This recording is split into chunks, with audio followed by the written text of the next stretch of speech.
కూటమి ప్రభుత్వం అధికారంలోకి వచ్చిన తర్వాత ప్రభుత్వానికి వ్యతిరేకంగా చాలా వీడియోలు చేస్తానని చెప్పి చాలామంది నన్ను క్వశ్చన్ చేశారు. పింఛన్ల పంపిణీ కార్యక్రమం అప్పుడు కూడా నన్ను అడిగారు. అధికారంలోకి రాగానే వాళ్ళు ఇచ్చినటువంటి హామీ ఏదైతే ఉందో ఆ హామీని అమలు చేశారు కదా, ఎందుకని వ్యతిరేకంగా వీడియో చేశారు మీరు పింఛన్లకు సంబంధించి అని చెప్పి అడిగారు. మీకు క్లారిటీ ఇస్తాను నేను ఇక్కడ. పింఛన్ల పంపిణీకి సంబంధించి మనం వ్యతిరేకంగా వీడియో ఎప్పుడూ చేయలేదు. పింఛన్ల పంపిణీ కార్యక్రమం వాళ్ళ మాట నిలబెట్టుకున్నారు, సంతోషమే. కానీ ఆ పింఛన్లు పంపిణీ చేసేటువంటి వాలంటీర్లను మోసం చేశారని మనం ప్రశ్నించినాం. పింఛన్లు ఇవ్వలేదు అనలేదు, మనం చాలా క్లారిటీగా మాట్లాడాం. మనం అది వీడియో మళ్ళీ వింటే వాళ్ళకి తెలుస్తుంది. ఇప్పుడు సగసంగం వీడియోలు తీసి మాట్లాడేటోళ్ళని మనం ఏం చెప్తాం? పింఛన్లు పంపిణీ చేయాల్సినటువంటి వాలంటీర్ల భవిష్యత్తు ఏంటి, వాళ్ళని పక్కన పెట్టారు. వాళ్ళు మీరు గతంలో 5,000 ఉన్నటువంటి జీతం 10,000 చేస్తా అన్నారు కదా, పాపం వాళ్ళు ఆశతో ఉన్నారు. మా బతుకులు బాగుంటే ఇంకొక 5,000 పెరిగింది కదా అని ఆశతో ఉంటారు. కాబట్టి వాళ్ళకు ఒక భరోసా ఇవ్వాల్సినటువంటి అవసరం ఉందని చెప్పి మనం ఆ రోజు వీటికి పింఛన్ల పంపిణీ కార్యక్రమం చేస్తూ వాళ్ళ హామీ నిలబెట్టుకున్నారని దీనికి సంబంధించి మాట్లాడాం. ఇప్పుడు 2వ నెల పింఛన్లు పంపిణీ చేస్తూ ఉన్నారు కదా, ఈ రోజు కూడా పింఛన్ల పంపిణీకి సంబంధించే మాట్లాడుతూ ఉన్నాయి. ఈరోజైతే మీరు ఈరోజు అనొచ్చు, పింఛన్ల పంపిణీ కార్యక్రమం ఎక్కడ ఆపలేదు కదా, అప్పో సప్పో చేసి పింఛన్ల పంపిణీ చేస్తూ ఉన్నారు కదా 1వ తారీఖు రోజే అని మీరు అనొచ్చు.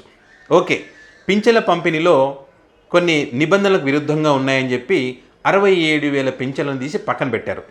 అది వైసీపీ సానుభూతి పరులు అనుకోండి, ఇంకో రకంగా అనుకోండి, ఏదో రకరకాల చర్చ అయితే జరుగుతూ ఉంది. 67,000 మంది వాళ్ళని పక్కన పెట్టారు. పాపం వృద్ధులు వాళ్ళు. పింఛన్లు తీసుకునే వాళ్ళు ఎవరు ఉంటారు? వయసులో ఉన్న వాళ్ళు ఉంటారా? వృద్ధులే ఉంటారు. వాటి మీద ఆధారపడి బతికే వాళ్ళు ఉంటారు. ఆ పింఛన్లు వస్తే టాబ్లెట్స్ తీసుకొని వేసుకునే వాళ్ళు ఉంటారు. దాని మీద ఆశతో ఉన్నటువంటి వాళ్ళు అనేక మంది, అందులో 67,000 మందిని పక్కన పెట్టేశారు. ఓకే, మిగతా వాళ్ళకన్నా పింఛన్లు ఇస్తున్నారు, సంతోషమే. సో ఈరోజు ఆ పింఛన్ల పంపిణీ కార్యక్రమం జరిగింది. సో ఈ పింఛన్ల పంపిణీ కార్యక్రమం ఏ రకంగా జరిగింది అనడానికి ఒక వీడియో చూపిస్తాను మీకు. ఎందుకంటే మన వాళ్ళకి చాలామందికి ఆధారాలు ఉండాలి కదా. సో ఆధారాలు చూపించి చెప్తేనే నమ్ముతారు, లేకుంటే నమ్మే పరిస్థితులు లేరు. ఒక నిజాన్ని చెప్పడానికి చాలా కష్టపడాల్సి వస్తుంది. కాబట్టి మీకు ఆ వీడియో చూపిస్తాను, తర్వాత మాట్లాడదాం. నారా లోకేష్ గారు పంపించారమ్మా మీకు ఇమ్మని. ఒక్కసారిగా 1000 పెన్షన్.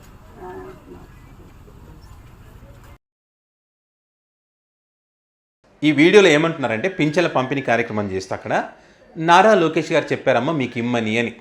అంటే పింఛన్లు ఏమైనా నారా లోకేష్ జోబులో నుంచి ఇస్తున్నాడా, లేకుంటే వాళ్ళ నాయన జోబు నుంచి ఇస్తున్నాడా, లేకుంటే వాళ్ళ తాత ఆస్తి ఏమైనా పంచిస్తున్నాడు? ఇక్కడ పథకాలు అమలు చేయాల్సినటువంటి బాధ్యత ప్రభుత్వానిది.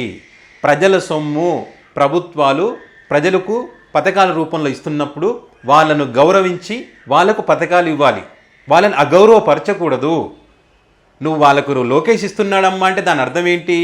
మీ దయా దాక్షిణ్యాల మీద బతుకుతున్నట్టు, వాళ్ళు ఏదో అడుక్కుంటున్నట్టు, మీరు ఇబ్బందులు ఉన్నారమ్మా మీకు పంపించాడమ్మా వాడుకోండి అని చెప్పినట్టుగా ఉంది. అక్కడ ఒక్క నియోజకవర్గంలో, ఒక గ్రామంలో కాదండి, ఇది రాష్ట్రం మొత్తం ఇదే రకంగా జరిగింది.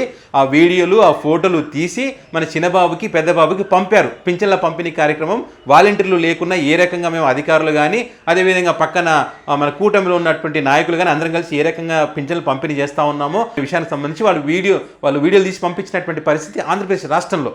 ఇక వాలంటీర్ల భవిష్యత్తు గురించి మనం అడగాల్సిన అవసరం లే, వాళ్ళ భవిష్యత్తు నాశనం అయిపోయినట్టే. మీరు గతంలో మనం అనేక సందర్భాలు చూసాం. చంద్రబాబు నాయుడు సార్ ఏ రకంగా మాట్లాడారు. ఆయన అధికారంలో లేనప్పుడు ఏం మాట్లాడినా కూడా వాళ్ళ మీడియా కానీ వాళ్ళ నాయకులు కానీ పెద్ద ఎత్తున ఎలివేషన్స్ ఇస్తారు. ఇది లోక కళ్యాణం కోసమే మాట్లాడినట్టుగా ఫీల్ అయ్యేవాళ్ళు మనం. అరే నిజమే కదా, చంద్రబాబు నాయుడు ఏం చేసినా లోక కళ్యాణం కోసమే అన్నంత రీతిలో ఉంటుంది ఆ ఎలివేషన్. జగన్మోహన్ రెడ్డి ముఖ్యమంత్రిగా ఉన్నప్పుడు ఏదో రంగులు వేశారని చెప్పి రంగులు వేస్తున్నావు, ఎవడబ్బ సొమ్మని, నీ అబ్బ సొమ్మ, నీ తాత సొమ్మ, నీ జేజమ్మ సొమ్మ, ఎవరి సొమ్మని వేస్తున్నావు రంగులు అని చెప్పి అన్నాడు. అదే తర్వాత పాస్ పుస్తకాలకు సంబంధించి నీ ఫోటో వేసుకున్నావు, ఎవడి సొమ్మని వేసుకున్నావు, నీ అబ్బ జాగిరా, నీ జేజమ్మ జాగిరా, సిగ్గులేదు అని చెప్పి సీరియస్ అయ్యాడు ఆయన. మరి ఇప్పుడు ఆయన అధికారంలోకి వచ్చిన తర్వాత ఏం చేస్తూ ఉన్నాడండి? ఫస్ట్ పోలవరాన్ని సందర్శించడానికి సోమవారం రోజు వెళ్ళినప్పుడైనా అక్కడ ఉన్నటువంటి కలర్ లేదండి, ఎల్లో కలర్. చాలా నియోజకవర్గాల్లో, చాలా ప్రాంతాల్లో, సిటీలలో ఫ్లైఓవర్లు, గతంలో వైసీపీ వేసినటువంటి ఫ్లైఓవర్లకు సంబంధించి వెంటనే వీళ్ళు అధికారులకు రాగానే కలర్లు మార్చేశారు, ఎల్లో కలర్ వేసేశారు. చాలా గ్రామాల్లో వాటర్ ట్యాంకులకు ఎల్లో కలర్లు వేశారు. వైసీపీ హయాంలో నిర్మించినటువంటి కొన్ని భవనాలకు సంబంధించి కూడా ఎల్లో కలర్లు వేసేశారు. మరి ఇప్పుడు ఎవరి సొమ్మ అది? మీ జేజు సొమ్మ, మీ నాయనమ్మ సొమ్మ, మీ తాత సొమ్మ, ఎవరి సొమ్మ ఇది? ప్రజల సొమ్మే. ఇదే కాదు, చంద్రబాబు నాయుడు ఇంకో మాట అన్నాడు గతంలో, మీకు గుర్తుందో లేదో, నేను వేసినటువంటి రోడ్ల మీద తిరుగుతూ ఉన్నారు, నేను ఇచ్చినటువంటి కరెంటును వాడుకుంటున్నారు, నేను కరెంట్ ఇవ్వడం వల్ల మీరు ప్రశాంతంగా చల్లగా ఉంటున్నారు, ఏసీలు వేసుకొని ఫ్యాన్లు వేసుకొని, నేను ఇచ్చాను, ఇది సిగ్గుండాలి మీకు కొంచెం అన్నాడు. ప్రజల సొమ్ము ప్రజలకి ఇవ్వడానికి నారా లోకేష్ ఇమ్మన్నాడని చెప్పి కొంచెమన్నా సిగ్గు శరం ఉండాలి ఆ మాట అనడానికి. కనీసం వీళ్ళకన్నా అక్కడ పోయిన వాళ్ళకన్నా ఉండాలి కదా. ఇది మీకు రావాల్సిందమ్మా, మీకు తెచ్చిస్తున్నామని చెప్పాలి. ఈ ప్రభుత్వం వచ్చిన తర్వాత మీకు ఇస్తుందని చెప్పాలి. నారా లోకేష్ ఎవడండి నారా లోకేష్ సొమ్మిస్తున్నట్టు? ఇక్కడ నారా లోకేషే కాదు, ఎవరున్నా సరే, ఈ ప్రభుత్వం ఎవరున్నా వాళ్ళ పర్సనల్ పేరు వాడొద్దు. ఇది గవర్నమెంట్ సొమ్ము. మీరు ట్యాక్సీలు కట్టడం వల్ల మేము మీకు ఇచ్చినటువంటి హామీ, మీరు మీ భవిష్యత్తు కోసం మీకు ఆసరగా ఉండడం కోసం మేము ఇచ్చినటువంటి హామీలో భాగంగా మేము ఇస్తున్నటువంటి ఒక పథకం ఈ పింఛన్ అని చెప్పాలి. అది వాళ్ళ బాధ్యత. అంతేగాని మేమేదో మీకు భిక్ష వేస్తున్నాం, మీరేదో భిక్షగా అడుక్కోండి అని చెప్పి వాళ్ళని అగౌరవపరుస్తున్నటువంటి పరిస్థితి ఉంది. వాళ్ళని ఓటర్ని గౌరవించాలి, ఆ లబ్ధిదారుని గౌరవించాలి. అది మీ బాధ్యత. కాబట్టి ప్రజలారా గుర్తుపెట్టుకోండి, ప్రభుత్వం నేనేదో కూటమి ప్రభుత్వం అనో ఇంకోరని కాదు, ఎవరొచ్చినా కూడా ఎవరున్నా కూడా ప్రజల సొమ్మే, ప్రజలు మనకు కట్టినటువంటి ట్యాక్సీతోనే మనకు ఈ పథకాలు ఇవన్నీ అమలు చేస్తారు ఎవరైనా సరే. కాబట్టి మనం దర్జాగా తీసుకోవాల్సినటువంటి బాధ్యత మనకు ఉంటుంది. ఏదైతే ప్రభుత్వం హామీ ఇచ్చి మనకు అమలు చేస్తూ ఉందో, నువ్వు దానికి అర్హుడై ఉంటావో ఖచ్చితంగా నువ్వు క్వశ్చన్ చేసి తీసుకోవాల్సినటువంటి అవసరం ఉంది. వాళ్ళు గౌరవించాలి మిమ్మల్ని. కాబట్టి మీరు అడగండి. ఇంకోసారి వచ్చి ఈ పలానా లోకేష్ పంపించాడనో, పలానా చంద్రబాబు నాయుడు ఇమ్మన్నాడనో, పలానా పవన్ కళ్యాణ్ ఇమ్మన్నాడనో, పలానా బాలకృష్ణ ఇమ్మన్నాడు అని చెప్తే మాత్రం మీరు నిలదీయండి. ఇప్పుడు వీళ్ళని కాదు, రేపు జగన్మోహన్ రెడ్డి వచ్చినా ఇంకోరు వచ్చినా ఎవరు వచ్చినా సరే ఈ రకంగా పర్సనల్గా పేర్లు వాడి వాళ్ళు ఇమ్మన్నారంటే నిలదీయండి. మీ స్వార్థం కోసం, మీ స్వార్థ రాజకీయాల కోసం, కక్ష సాధింపుల కోసం అనవసరంగా ఏదో మనసులో పెట్టుకొని మీ పార్టీ లీడర్ ఏదో చెప్పాడని చెప్పి వీళ్ళు మనకు సంబంధించిన వాళ్ళు కాదు, వీళ్ళు అటువైపు అని చెప్పి చెప్తే కనుక మీరు వాళ్ళకి పింఛన్ లేకుండా ఆపేటువంటి పరిస్థితి చేస్తూ ఉన్నారు. గతంలో మీరు అడగండి, చాలామందిని అడగండి, కులము మతము పార్టీలు చూడలేదు.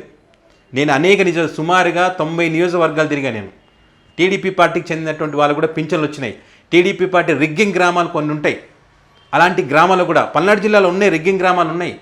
అలాంటి గ్రామాల్లో కూడా వైసీపీ జెండా ఎగిరిందంటే మా ఊర్లో టీడీపీ పార్టీకి చెందిన వాళ్ళందరూ కూడా మన పథకాలు వద్దన్నా కూడా లేదు, నువ్వు లబ్ధిదారుడు, నీకు మేలు జరగాలని చెప్పి ఆరోగ్యశ్రీలో లబ్ధి పొందానని చెప్పి వాడు అభిమానంతో ఒక జెండా పెట్టుకున్నాడు ఇంటిపైన. ఆ గ్రామస్తులు ఏమంటారంటే ఎవడి సొమ్ము అండి అది, ప్రజల సొమ్ము, మా సొమ్ము మాకు ఇస్తున్నాడు, వాడు ఏమన్నా జోబుల నుంచి ఇచ్చాడు ఏమన్నా అని చెప్పి ఆ గ్రామస్తులు అన్నారు. నేను అక్కడ వాళ్ళ ఒపీనియన్ సర్వేకి వెళ్ళినప్పుడు నేను విన్నది ఇది. ఎవరొచ్చినా ఏదైనా ప్రజల సొమ్మే ప్రభుత్వం పథకాల రూపంలో ఇస్తుంది. అది గౌరవంగా ఇస్తే అందరికీ మంచిది, లబ్ధిదారుడికి మంచిది, ప్రభుత్వానికి మంచిది. ప్రజలు కూడా మీరు ప్రశ్నించండి, పేర్లు చెప్పకండి, మా సొమ్ము మాకు ఇస్తున్నారని చెప్పి ప్రతి ఒక్కరిని ప్రశ్నించండి.